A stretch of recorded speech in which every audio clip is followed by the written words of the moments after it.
couple of children that are of age for the Reading Challenge and a newborn. So, Coach, it looked like the defense was pretty stingy today. Running game didn't really get off the ground. What are your thoughts on how the running game's coming and what the defense is doing right now? Yeah, I feel great about the running game.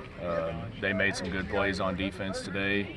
We're seeing a multitude of fronts and blitzes right now that we're still adjusting to. But yeah, I don't lose confidence in what we're doing. We just got to be a little bit more consistent. Like I told those guys, it's really about we know what to do. We're just still cleaning up how we're doing things right now. Josiah Martin's a guy that had some pretty solid offers, but are you sometimes a little surprised to see a freshman come in, especially in the spring, and do as much as he's doing? I think he had like 7 or 8 catches today. Yeah, he had 7 or 8 catches today. He had 9 catches on 10 targets on Saturday. He definitely carried his momentum from Saturday. It's been awesome to see. He's a great kid. He's super intelligent.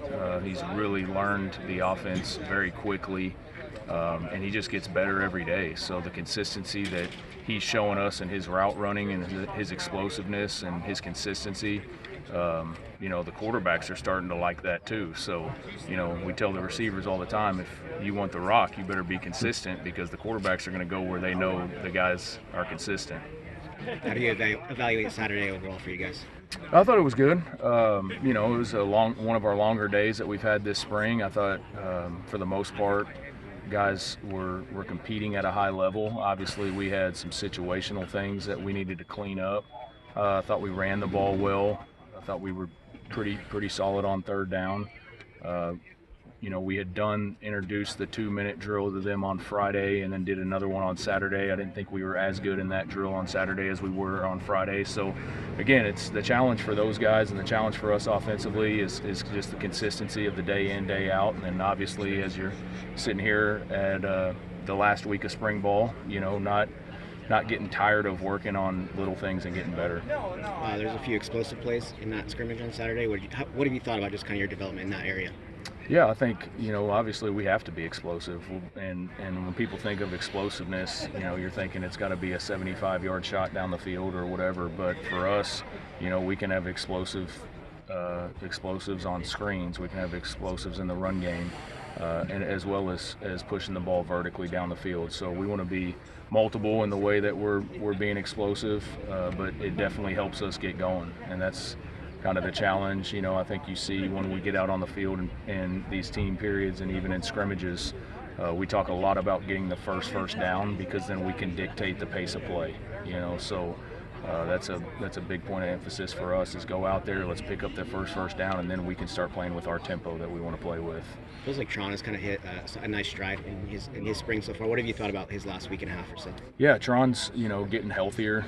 He was sick a little bit before spring break, and just getting him back and rolling. I think he's starting to kind of hit stride of where we need him to be, and then he knows that he's just got to continue developing in the weight room this off season. The challenge for him is the stronger he can be. I think the more physical he's going to be on the perimeter, and the better he'll be. Coach was challenging the guys after practice. What was his message to the guys? Yeah, just kind of what I talked about, being consistent and doing it. Today kind of felt like a in-season Monday. You kind of everybody got up on Saturday for the scrimmage and we're tackling, and then you come back on Monday and it's right back to work. And he kind of just laid that out for them that that's what we're looking for as coaches is who can go play at a high level on Saturday but then show up on Monday and go right back to work. I know it depends a lot on the situation of the defense, but fair to say they're going to run the ball more than you did last year? I think that'll all be dictated off our game plans week to week. Obviously, we'll always start our game plans with getting our run game installed. But what we do in the run game, a lot of that is going to be dictated off of numbers anyway. So, when we have numbers conducive to run the ball, we're going to run the ball, and when we don't, we're going to take advantage of the things on the perimeter. So that'll sometimes be dictated by the way that people are playing us. Does the quarterback get 2 plays called into him? He gets a run. If we're calling a run, he's getting a pass too. Yes. But your center and left guard spots have evolved a little bit over spring. What's your progress report on how that's going and kind of who's fitting where? Yeah, I really like what Matthew Wyckoff's been doing at center. He played center at Texas A&M before he came here. Obviously, last year with Sindo coming back and Brian being a guy that had been here for a while, we played Matthew at left guard. The first week and a half or so, I started looking at Sweeney.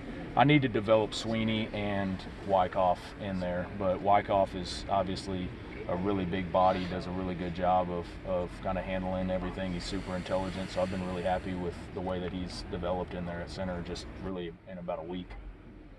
Did you say the starting five up front is pretty well set?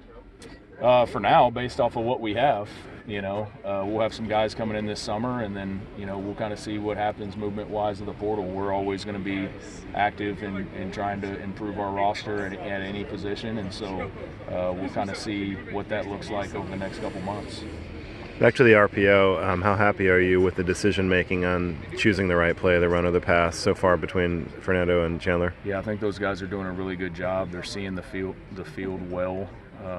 And again, that comes with experience, But the challenge that we've presented those guys with throughout this spring is them truly understanding what we're doing in the run game and where we're running the ball, who the box fitter is. Are we running away from their extra defender? Are we running to their extra defender? All of those things matter when you're talking about RPO football. So I would say that I've been very pleased with the way that they're seeing the field, as far as first, second, and third level reads. The ball's on the ground a couple times with those exchanges. Is that a big concern for you right now? No, just we've got a lot of guys kind of rolling in there at center with that second, third group, and we got to get that cleaned up, obviously. But the first group's been pretty solid with that. This is probably a dumb question, but what's the thing on the quarterback's head? Is that a camera or is that a That's microphone? a GoPro. It's a GoPro camera, so whenever we watch film after practice, we can hear what they're calling to the O-line, so we can make sure that they're calling the right protections and the right plays, and then also we can track their eyes as they go through their progressions. Okay, so it's for the quarterbacks. It's for the quarterbacks, yeah.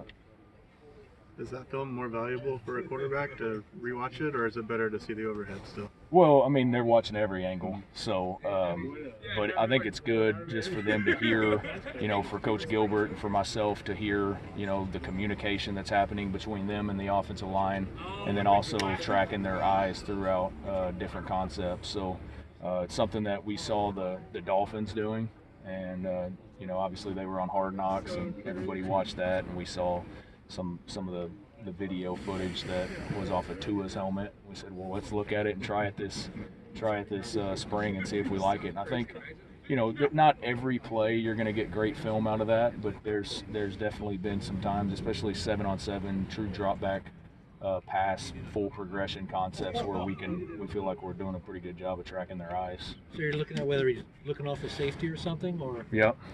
Just seeing where he's got to start in his progression, whether that's the boundary safety or the free safety, and then kind of as he's working his way back through it, how fast he's scanning the field.